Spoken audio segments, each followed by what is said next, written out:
Good morning.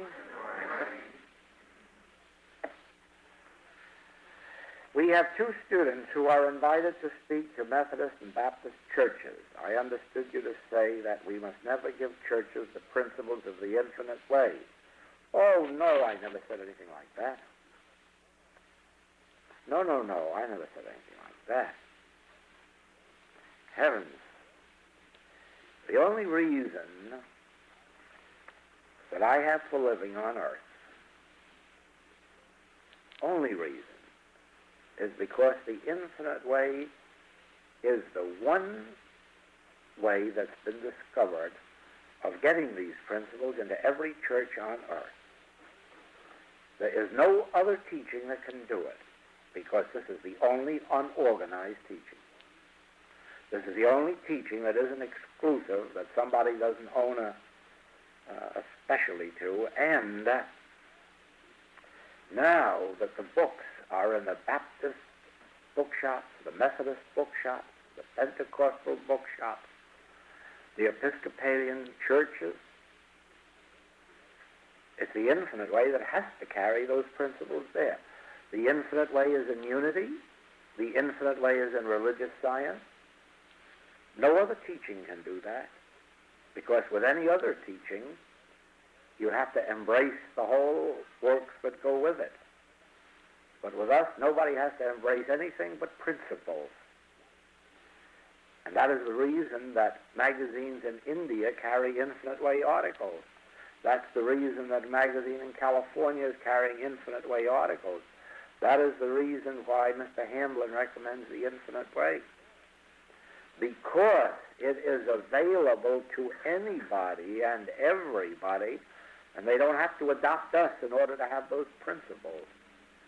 They're absolutely free. They don't even have to pay a royalty on them. There they are. Take them, they're yours. And so it is that what we are actually hoping for is that the principles of the infinite way will be practiced in every religious teaching on the face of the earth. As you know, I speak the end of August under the auspices of the Queen of Holland. And the reason is that they want to know about the application of spiritual principles to human affairs. Now, you see, that's our principle. And we're not claiming it, though, as a right, and they must join us in order to have the benefit of using it. No, we'll go there and offer it to them. It's a 3-day conference. And they'll have it free and do what they want. Well, they may have to purchase a book to read it in, but it won't break them. Now,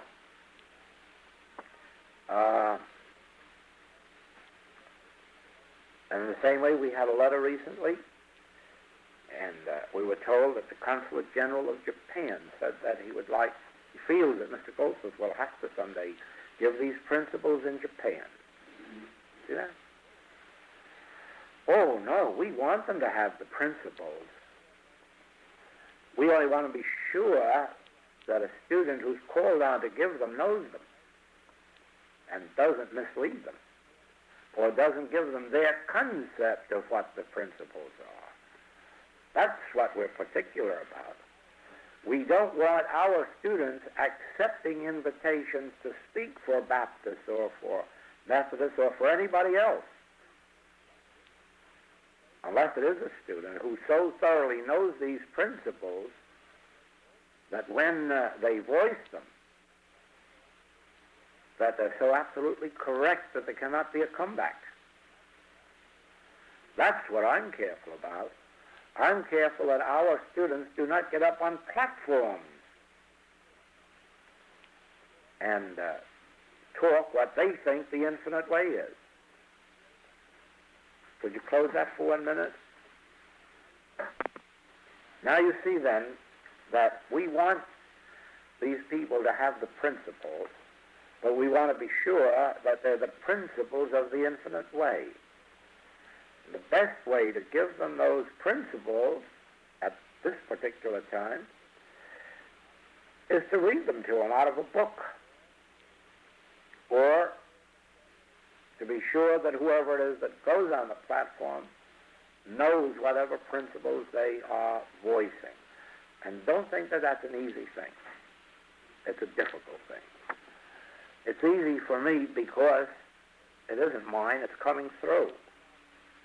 But when you try to take what's out of my mouth and get my interpretation, you'll find that very often you miss entirely what I am thinking. And then it takes you, after you've heard it take 10 times, to say, now I understand what he means. And so it is. The next question, if meditation only was the preparation before these addresses, is it not possible that these principles might come through? Would it not be necessary to make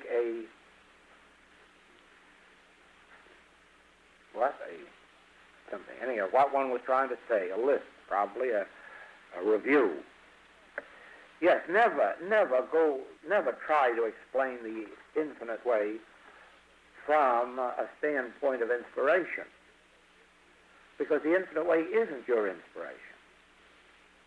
It can't come to you through inspiration. It's impossible. It's an impossibility. When truth touches your consciousness, when the Spirit itself has awakened you, if it means to give a message through you, you can give that message, but it won't be the infinite way. Oh no, it will be whatever message that Spirit which wishes to voice through you. Now, the Spirit is voicing the infinite way through me. And if you wish to repeat it, you will have to learn what the infinite way is and then repeat it. Now, I don't mean that you have to quote it in my words, but you'll have to know the principle. Once you know the principles, you naturally put them in the right words as they come out. But inspirationally, you can't bring forth the infinite way, because the infinite way is already a set of principles. All you can do is, in your own words or language, present those principles. But look how careful you have to be, that your words are revealing those same principles. Now, none of you will ever be inspired to spontaneously bring forth the message of the infinite way. You may be spontaneously inspired to bring forth truth. The Spirit is infinite. There's no limit to the message that Spirit can send forth into this world. There can be 100 more Christian sciences or infinite ways or unities. There can be 1,000 more. But each one will be so unique and different, even though the basic principle will be I.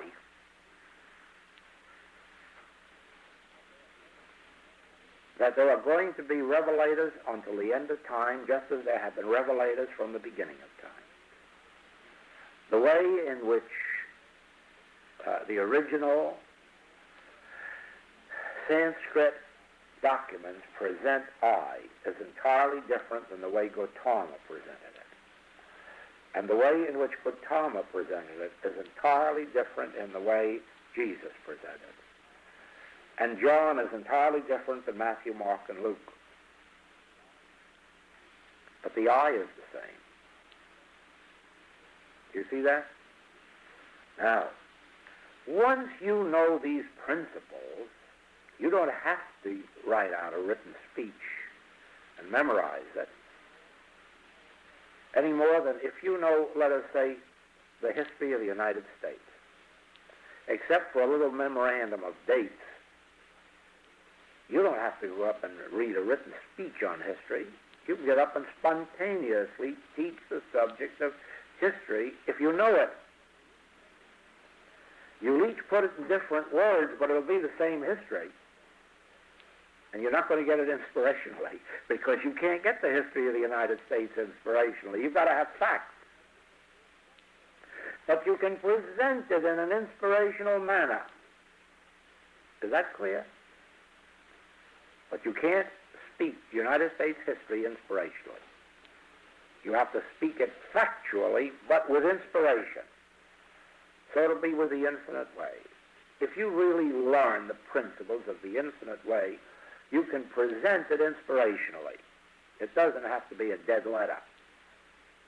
But it'll have to be factual.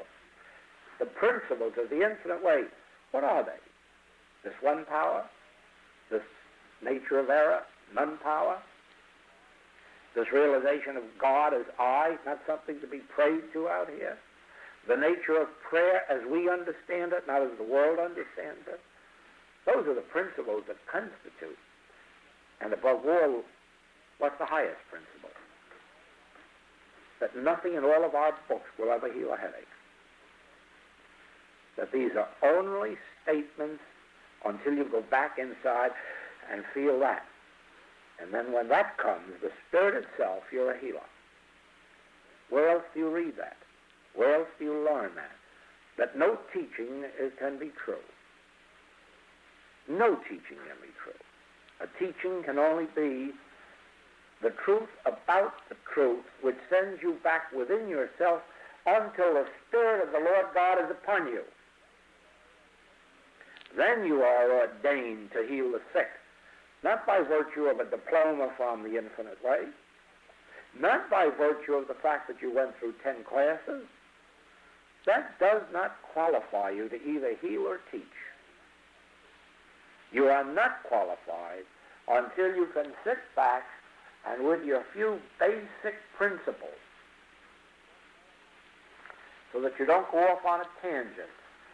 You sit back and say, wait a minute now. I'm not trying to change humanhood.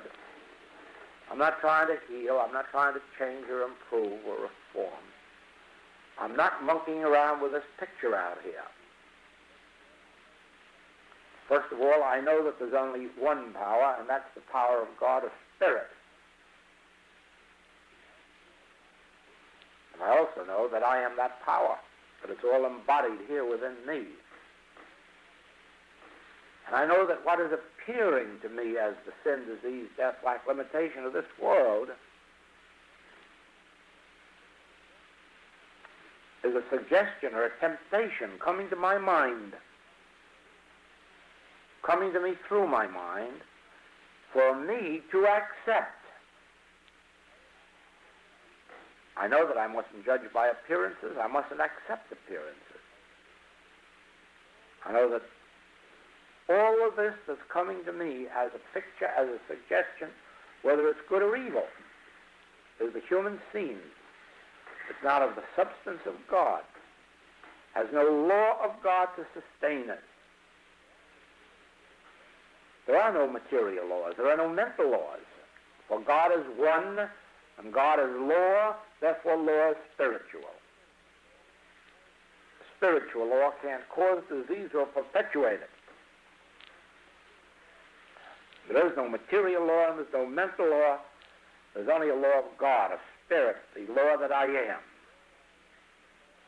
The law that I am is the law unto every appearance and every suggestion. What is the nature of error? Why, we know it's but the belief of good and evil. Yes, but that's two powers. There are not two powers. There's nothing in and of itself can be good or evil. For the quality of everything is in its substance, and I am that substance. God is the substance of all form. I am the substance of all reality.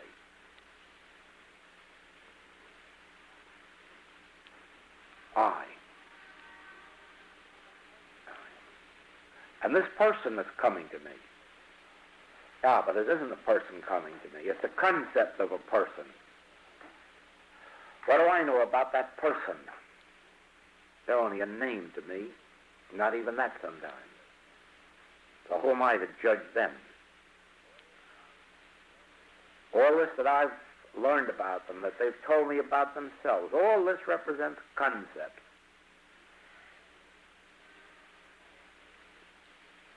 How do I know this? Because I know that I am that person. There's only one I, so there can only be one person.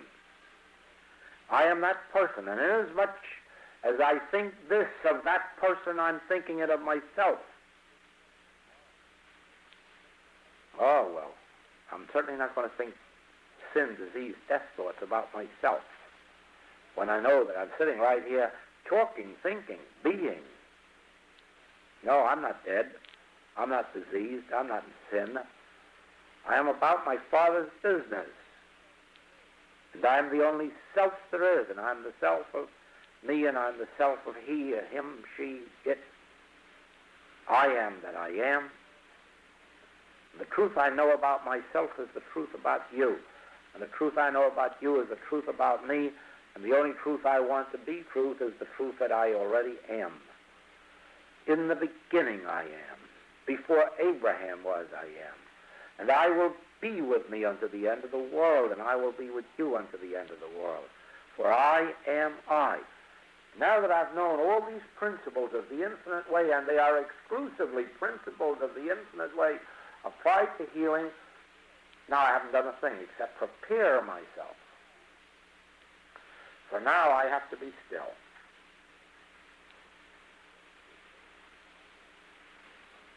Now I'm ready for the still small voice, and all the power that there is in the still small voice.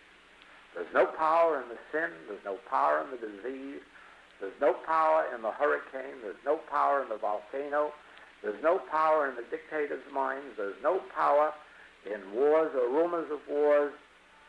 All power is in the still small voice. So now let's have the still small voice.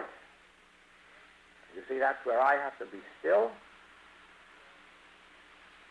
Speak, Lord, thy servant heareth. Now, when the feeling comes, when the release comes, now God is on the field. Now there's the principles of the infinite way. And you see how necessary they are as a foundation to lift you to the healing consciousness. But you see how useless they are if you don't sit there and wait for the still small voice. Well, there are no other teachings that give you this. They all give you a lot of truth in books, and then you're to believe that those truths will do something. They won't. Now, these are the principles that we are teaching. And do you not see that you cannot give these to those who are unprepared? For the only reason that what I've said this morning makes sense to you is because of all your past reading and background. Try to visualize what I've said going out into a room full of Methodists and Baptists. And you'll find out why you're going to get crucified in a hurry the minute you would say anything like this to them. How can they take it? They've never heard anything like this. They've heard about hell and damn fire, and they've heard about punishment for sin, and they've heard about what happens if you violate the Ten Commandments. And they've been told that you're a groveling worm or something like it. So what happens when you say, why, know ye not that ye are the temple of the living God? Whew! You really set something off. Now, to present our message to the world outside of us, you have to do it in the form of milk. Milk for babes. And that's why I recommend for these purposes practicing the presence and the art of meditation. Not that there isn't dynamite in them, but they'll never recognize it because they'll be reading it through their own background, and they'll have to grow to where they understand our interpretation. See that? Whereas if you give them the infinite way, which was never written for the world, that infinite way was just written because I thought that my own patients, those who had been with me for a long time, would like to know what it was that my healing work was founded on. And I knew that only those with a background could understand, and it's proved to be true. You can't hand this to a Methodist or a Baptist and have them understand it. It shocks them. Why, even the art of meditation has shocked some ministers. And certainly that's gentle. Very gentle. From our standpoint. But I have had lots of comment from ministers about, he says God is it. You think that was something shocking, wouldn't you, that God is it? Well, believe it or not, they think God is a male. You wouldn't think so at this stage of the world, but they do. They think God is a male. And you come along and say God isn't a male, and you'd be surprised at the look in their faces. And the comments. Oh, I have some reviews of the art of meditation. This person says that God is it. This person says. He doesn't even have a name.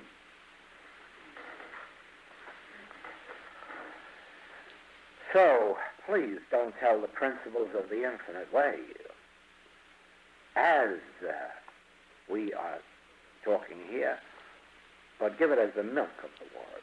Explain that meditation is the way to find contact with God, or that practicing always giving acknowledgement to God, acknowledge Him in all thy ways, that these are the ways to develop spirituality. All of those little baby steps with which our writings are filled. Then when it comes to the deep principles of the nature of God and the nature of error and the nature of prayer, avoid them as you would the plague. Let them discover them gently, gradually in the writing. As a rule, when I talk to mixed groups,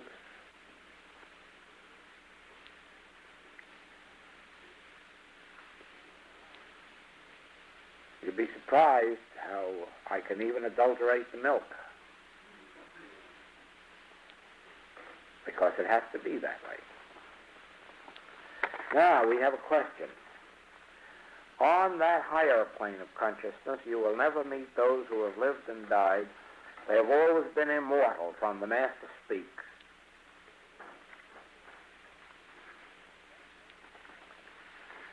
When a person passes from this experience, I mean the average human,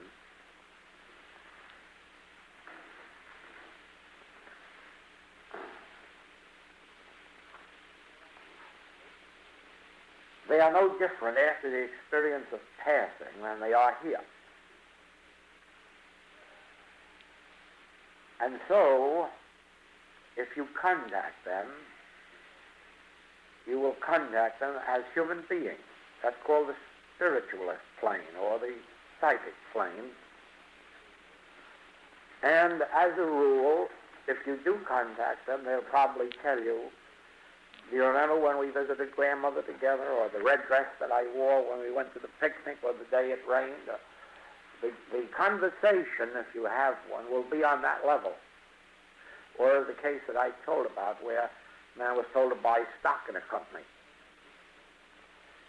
Now, there wasn't anything more noble about that or spiritual than if the man hadn't passed on. It was just all on the human level. And so it is that when you do, if you ever do make contact with a person who has passed on, as a rule, it will be someone who is just as human now as they were when they are on earth, and the nature of your contact will be that human. They may tell you not to go on vacation because there's going to be danger. They may warn you not to take this airplane trip because it's going to fall down. That's all on the human plane. They may advise you to buy stocks or sell stocks. They may advise you that a boom is coming or a depression is coming. They may tell you who's going to be the next president of the United States, because they may have a deeper knowledge of the activity of the mind. They may see deeper into the picture of the human mind. And so they may well tell you of not only events that are past, but events that are to come. But it will still be on the human level, just as you can find people on this level right now who can tell you of coming events. I remember in one of our class trips to Portland, meeting a man who was very psychic. And he said, "Oh, this will interest you." It will? Yes, in April, you're going to have a new source of income. He said, "Oh, it's not anything too large, but it's very nice, and you're going to welcome it, and it'll start in April." That's very nice. And you know what turned out to be? The tape department opened in April, and the first income came in the month of April from the tape department. So he was absolutely correct. See that? Now, he had no influence on making it happen, no influence on stopping it happening. He just saw a little ahead in time. Well, we have people who, Mr. Baruch, who knows when the stock market's going to jump up or down intuitively. There are people who know when cotton is going to jump up or down, or wheat is going to jump up or down. Intuitively, they know that. And if they're in the business, they develop that intuition. Well, they still have it if they pass on, and they'll find somebody back here to tell it to. Now, that's the human plane. Now we come to something entirely different. When an individual is spiritually illumined, and we'll go all the way back to whether it's Krishna, Buddha, Lao Tzu, Jesus, John, and in our modern days, I would include Mrs. Eddy. If you ever make contact with them, you'll never, never hear anything of a human nature. Never. They'll not be concerned with you as a human or what you're doing as a human. They'll never recognize you as a human, and you won't know them as a human. But from them or through them, you will receive inspirational truth, spiritual truth. You may even hear, "God is love," or "Know ye not, I am always with you." It'll always be something on that plane that you expect to receive from your teacher, or from your ideal of what a teacher should be. It'll never come down to the level of blaming you for yesterday's faults or talking to you about tomorrow. It'll always be just, "I am with you," or "Trust the Spirit," or "There is a spirit in man. Acknowledge him in all thy ways."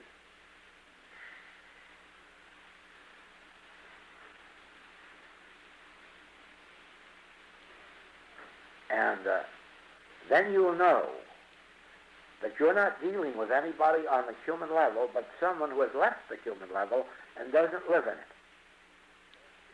Now, there are three stages of man: the body, the mind, and the soul. The materialist lives in his body. He gets all his pleasures and all his pains out of his body. He gets his strength and his weakness in his body. He gets his health and his disease in his body. He gets his life and his death in his body. That's where he lives. All his sensations come from the body, good and bad. But then civilization evolves, and we come to the individual who lives in the mind. They study books. They study music. They study art. They study literature. They get their pains and their pleasures up there in the mind. And they get their health and their sickness there too. They commence to realize now that it isn't my body that's sick, it's my mind that's sick. If I clean my mind, I'll have a clean body. See that? And they begin then to exchange their old concepts of materiality for these higher ideas of right thinking and wrong thinking. Yeah? Now they're on a higher level. And they keep going on in that level up to the place where they recognize the impersonality of evil and of good. And they don't live in personalities anymore. They don't call you good or bad. They recognize now that good or bad is functioning and you're merely an instrument. Today it may be for good health and tomorrow for bad health. Today for friendship and tomorrow for hate. But they're no longer personalizing. They're not living in personal sense anymore. Now they're living on a higher plane that recognizes good and evil as impersonal. They're living on a higher plane where they recognize that health and disease isn't personal, has nothing to do with you. It's this universal belief. It's this universal concept of being. It's this subliminal perception that's continuously, invisibly, and inaudibly knocking at the door of your consciousness. That's why Mrs. Eddy was led to say, right, stand porter at the door of thought, admitting only such conclusions as you wish made manifest in your body.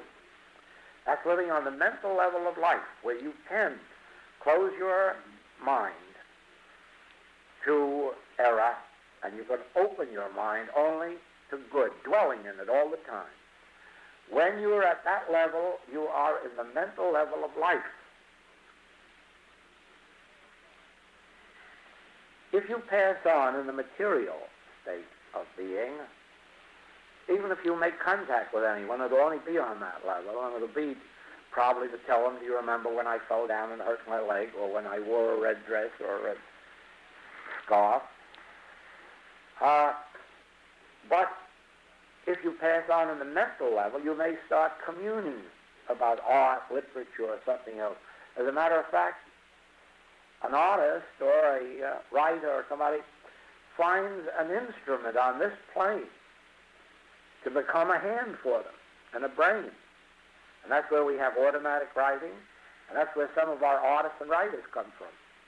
Somebody on the other plane is using them. Yeah? Therefore, it isn't their own. They are just the tools, and they give you what's given to them. And very often you will find, and this is more especially true in the occult realm, where they have masters, or they have an Indian guide, or they have some other kind of a guide, that they're absolutely a nothingness.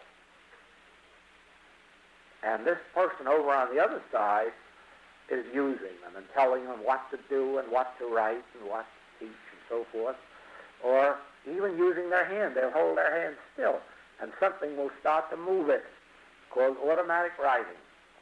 Now, there's automatic writing and there's automatic thinking. There's automatic painting. There's automatic poetry, in which an individual just listens and somebody over on the other side does the dictating.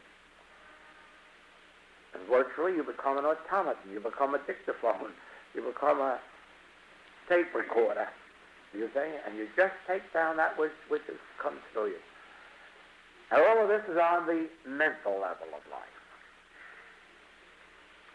Now, to the spiritually illumined, you pass out of both the physical sense of life and the mental, and you begin to live in what is called the soul.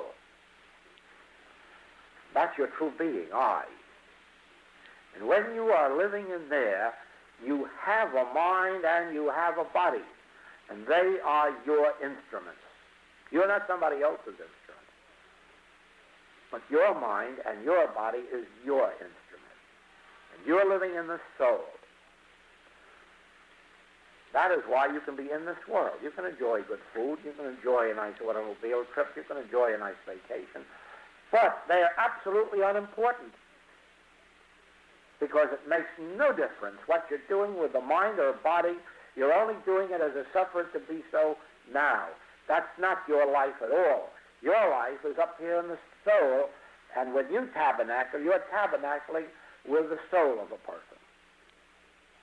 You don't care about their mind, you don't care about their body, you don't care about their art, you don't care about their literature. You feel in them an integrity. You feel in them a soul. And even if they're not awake to it yet, you know it. You can feel it, you can see it. And that's why very often you say when you meet a person, that's a great soul, or this one has potentiality, or this one must be on the path. You have contacted their soul and recognized it. Sometimes you meet a child and you say, "Oh, that's an old soul." How do you know? All you've seen is the body. No. Your soul has perceived their soul. See that? That's what I meant last night about recognizing literature. How do you know when a book is truth and when it isn't? Now, if you had only your mind and your body, you'd never recognize truth. If you yourself haven't got a soul, I mean by that, if you haven't consciously gotten into your soul, you will no more recognize the message of truth than the college professor who said to me, "Oh, mysticism, there is no such thing. I know that that's only bunk." He knows that he's living in his brain. Right? And because he's living in his brain, he has no way of recognizing a soul. There's no way of recognizing a soul teaching or a Jesus Christ or a Buddha. That is why one Christian Science teacher said, "Oh, this Joe must be crazy. He uses the name Buddha, Jesus Christ, and Mrs. Eddy all on the same page." But you see, he's looking out from where? From his mind. He hasn't ever felt the soul. He talks about all Orientals as pagans. Right? He hasn't ever felt the soul. Doesn't know anything about it. Looks out from the mind. See that? So it is. That's what I referred to last night. Why are you following the infinite way? Why has it drawn you to itself? It's only another book. You, at your level, have felt something of its level, and you want to get up there. That's what's drawing you. You already feel it, and you know it's right, and you know it's ultimate, and you want to get there. That's exactly the way it is when you're living in the soul. You meet people, and you want to tabernacle with them. Those are the ones you want to be with. The Master says you leave your mother and your brother and your sister. And human relationships are nothing. Absolutely nothing. Who wants to be around a friend or a relative? Unless they're on this level. See that? And if that isn't your life, you're not interested then in your soul. You're interested in the other. This is not a blanket license to throw your mother in the ash can.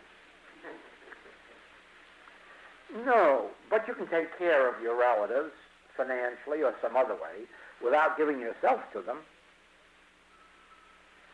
So it is with this. Let it never be said that a student of the infinite way neglects a human duty or a human obligation or tries to close their eyes, not only to their family, to their community. I've written this in the writings. If you are living in a community, you have a right to see that your Boy Scouts and Girl Scouts are supported or your something else. Because if you want to love your neighbor, you have to love them on their level too, as well as on yours. Because all of them can't reach yours. Therefore, you have to provide for them. But don't go out knocking on doors to raise funds for them. Don't give yourself to them. Give that level of them that they want. That's your check. See that? That's what they need. That's what they want, because that means life and death to them. And they can get 1,000 people in the neighborhood to do that work. But you can't be spared from living in your soul, because you are the one that makes all that unnecessary eventually. You're the one that's ultimately going to make it possible for them to do away with benevolences. Because such a high state of government is going to evolve in your soul that when men adopt it, they won't need charities anymore. Such a man was Plato. Plato, who could live up there in a soul and yet vision a government. See that? So it is with us. We don't go out campaigning. I did to my sorrow once. But we don't have to go out campaigning. What we have to do is make campaigning unnecessary. And we're succeeding, because from the old days of barnstorming around the country, we're getting gradually to where there'll just be a few speeches on the air. And eventually that'll be done away with. But we are the ones helping to make that possible by the ideals of government that we live with. But while you're doing that, on cloud 9, remember there are people on cloud 3. And so send them down some of those crumbs from your table. Mail them a check regularly every month for something or other. And don't neglect your family. Send them the check too, or whatever it is they need. But keep yourself. Keep yourself for yourself. Remember that eventually you are rising above living in your body or living in your mind. And if you be lifted up, you'll draw all those others with you. But you'll never, if you come down to living in their bodies and in their minds, you'll never raise them up out of them. So, never attempt to reach masters on the other planes. Never attempt to reach any consciousness but your own. Your own is infinite. And that's the only one you have to contact, is your own. It may be that in contacting your own, it draws to you some temporary teacher on this plane or some other plane, but it won't be a man or woman who will give you human advice. It will be a state of spiritual consciousness that will illumine you with truth. Never be any harm if you contact Jesus Christ, only don't try to. Don't try to. That may not be your teacher. You may be wasting a whole lifetime. Contact your own soul. Just close your eyes and go within and realize the Father within me, He doeth the works.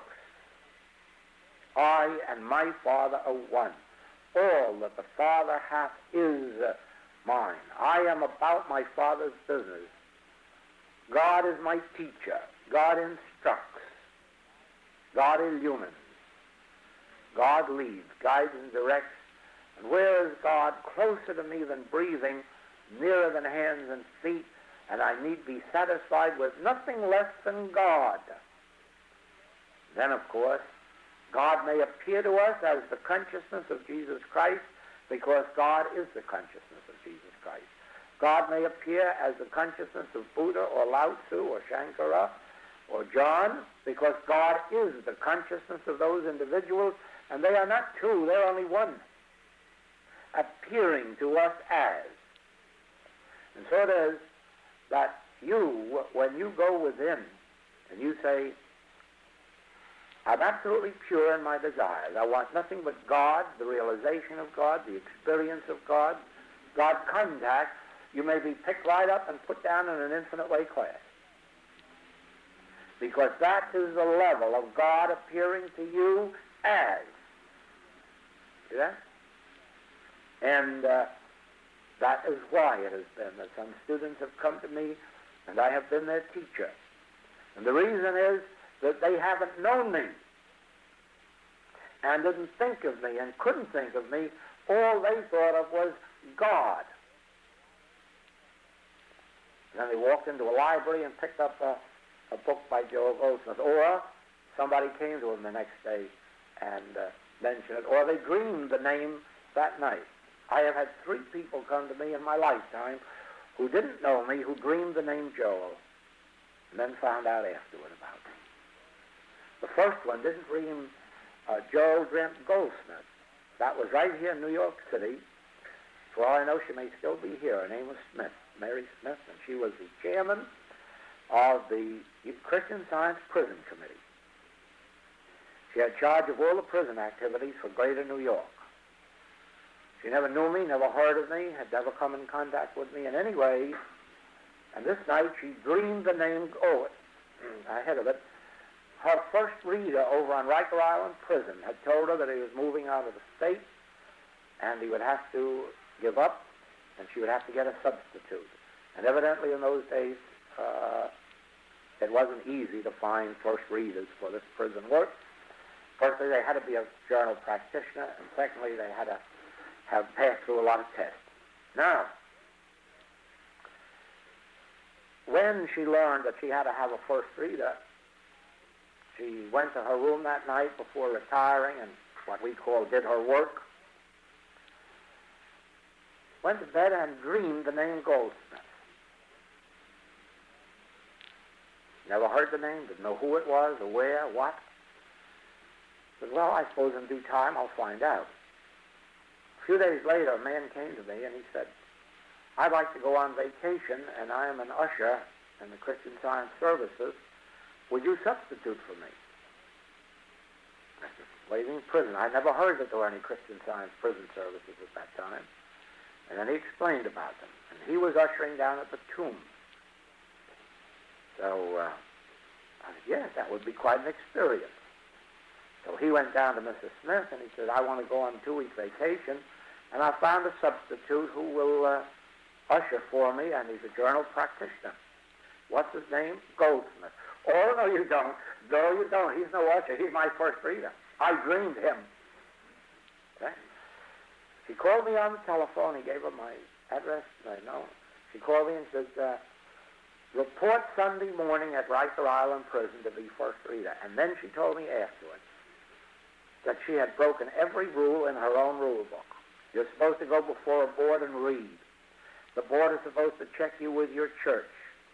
Then you get a 1-month temporary appointment.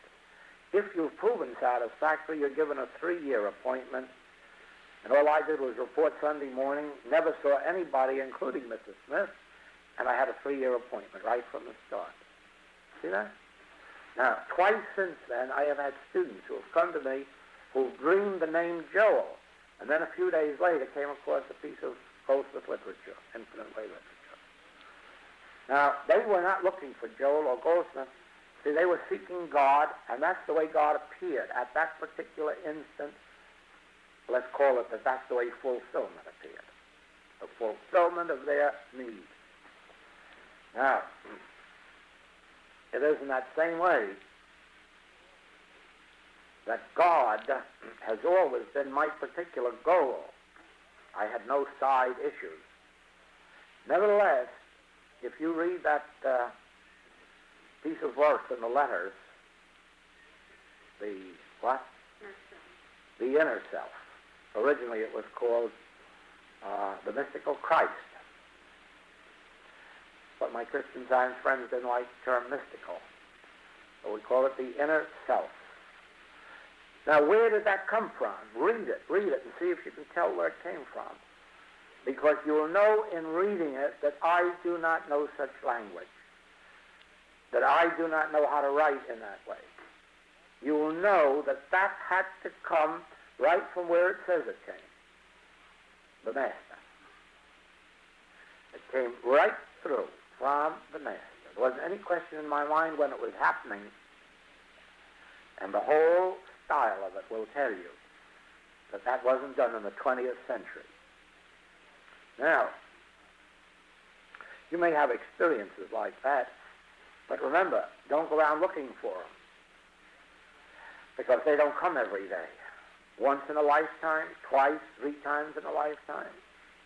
Some special occasion, it might pop up. Never if you look for it. You can count on it most assuredly when you want no side trappings. When you seek the kingdom of God within your own being, then it can appear to you as your teacher, it can appear to you as the book, it can appear to you as any form. But you always know when it's right. It won't waste any time talking to you about human things. It will only speak to you divinely of spiritual things, of spiritual impulses. Oh, you know, there's such an occasion as that in Mrs. Eddy's life, so ye my Savior. You know, that's a direct inspiration. No man or woman could write that thing. Never, never, never. That has to come forth out of inspiration itself. That answers that.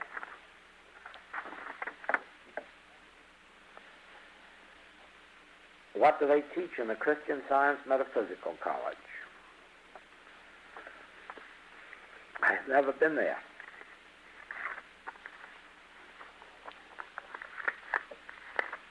I imagine it doesn't differ much from other class instruction because it's all based on Mrs. Eddy's writing.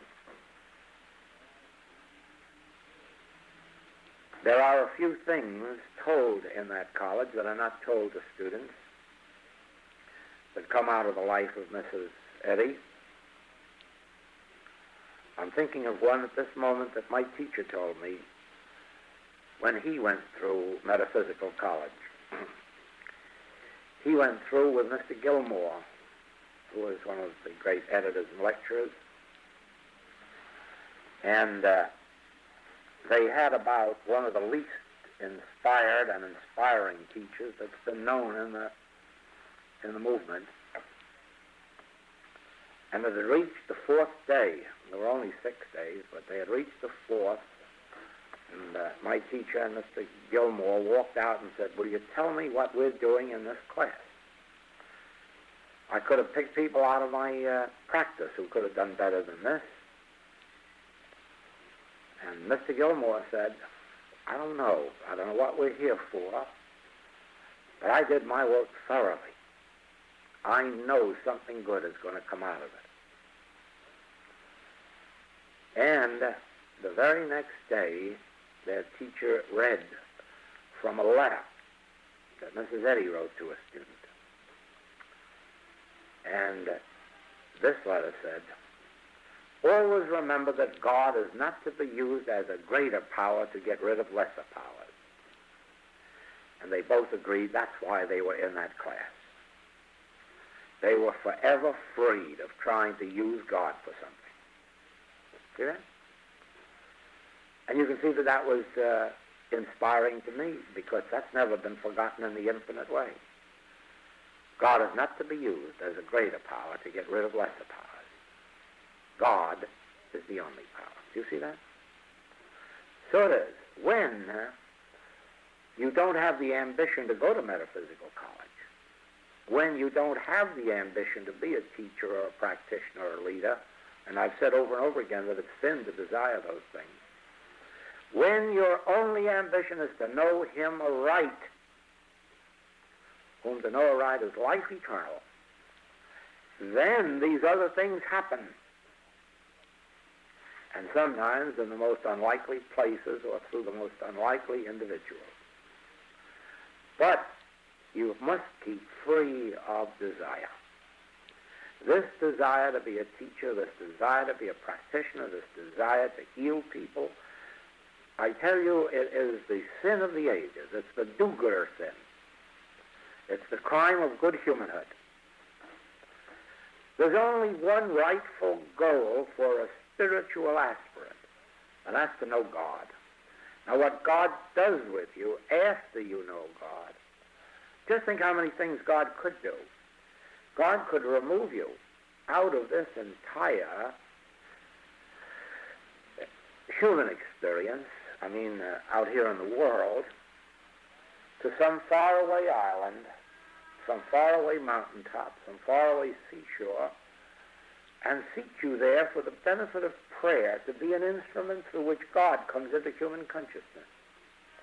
You may never have contact with a human being. You may never directly heal a human being.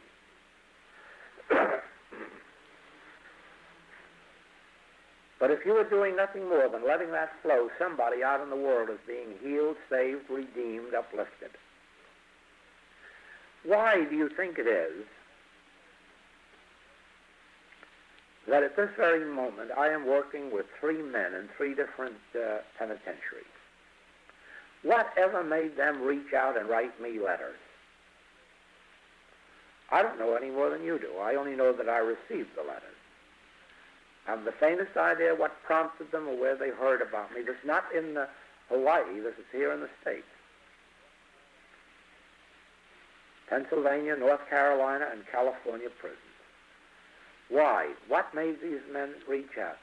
Well, basically, there must have been something with them reaching out to God. That's where it must have begun. They were reaching out to God. Then, because they were reaching out to God in some way or other, they probably either got a hold of a piece of infinite way literature or somebody wrote them, and then the contact was made. But basically, do you not see that it would have done them no good to want Joel? No, it wouldn't have done a bit of good. They had to basically want God. Then, because at this particular point, they cannot open themselves to receiving God direct, they are led to receiving an intermediary. That's where mediation comes in. I have letters from people all the time telling me they don't believe in it. I had one the other day from one that said, of course, no one person, no matter how spiritually illumined, can help another. Of course, she says, in her ignorance. So, and that's what I wrote her. I can well understand that in your present state of ignorance you would say of course to that. But oh, how different it'll be someday if you ever are illumined. So it is. There are many people who go to Lourdes and are not cured. You know why? Because they go to Lourdes to be cured. They forget that what they're going to is God. There are some who do get cured. And I'll bet that if you could examine what controls their desire is that they're really going to God and merely feeling that God can be better localized there than somewhere else. And they're right. God can better be localized in a church than in a brothel. Not that God is absent from the brothel, but it's so much easier to realize in a church. Now,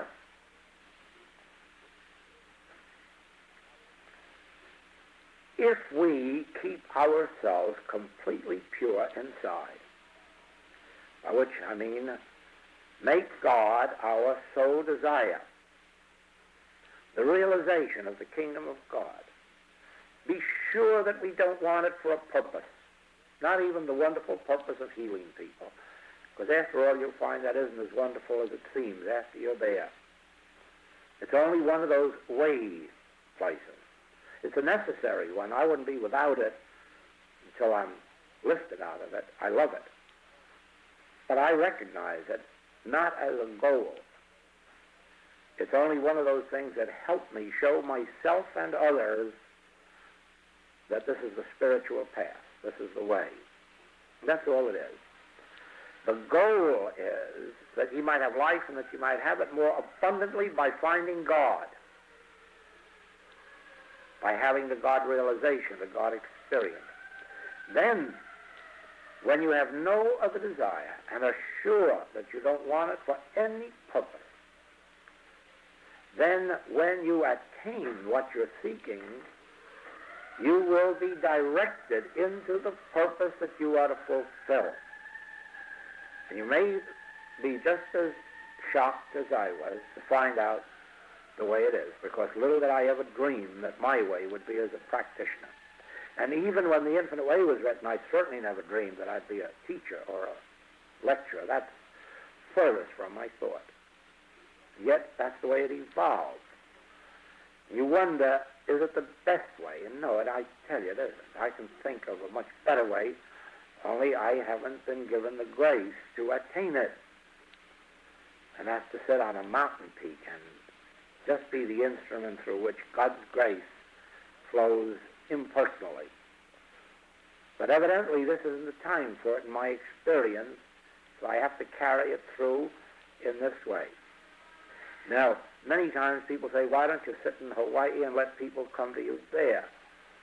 There aren't that many people that can break their family ties or that can spare that amount of money at a given time, and it is for that reason that I'm sent out to where people can find it without money and without price, or at least with so little that it's no inconvenience to them. And so by going around the world, there are people that can find it without money, or with certainly a tiny, tiny little bit of it. Whereas if I sat in Hawaii, only the few who could arrange to get away from business or get away from their family ties or had enough money could reach there. And that's not really fair. That's not really right. Until the time comes when God says your time out in the world is through, now sit here for those few. Well, here we are, and our, I have another word, and that is this. Please remember that the healing work takes place at the point of contact. So when you wake up in the morning, if there's an air raid alarm, that's the point of contact for your realization that where the Spirit of the Lord is, there is liberty. And if the news report isn't what it should be, that is your point of contact, and that is where you bring the Spirit of the Lord God into expression. And so it is that whenever anything, I'm speaking now for this group, that is to touch your community, your state, your city, your nation, or the world, touches your consciousness, it is at that minute that you are supposed to bring the impulse into manifestation that dissolves the picture. Thank you. Thank you.